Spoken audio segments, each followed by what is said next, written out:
Ces murs qui s'illuminent à la tombée de la nuit, le visiteur a davantage l'habitude de les voir en arrière-plan du spectacle son et lumière au cœur de l'été.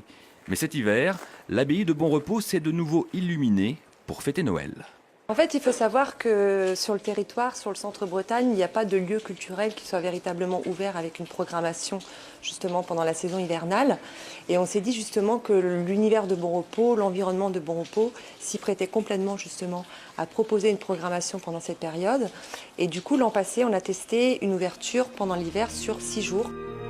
Une première hivernale concluante puisque cette année l'abbaye est ouverte pour 3 semaines.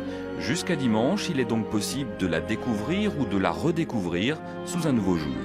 Effectivement, d'habitude on vient 2 jours avec les enfants et là on profite des fêtes et de l'exposition pour voir de nuit. Et effectivement de nuit c'est un autre visuel en fait de l'abbaye et en plus avec les lumières, les couleurs.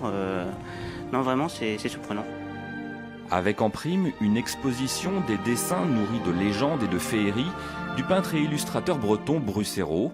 Là aussi, c'est une tradition de l'abbaye, accueillir des artistes contemporains pour un dialogue avec un lieu chargé d'histoire.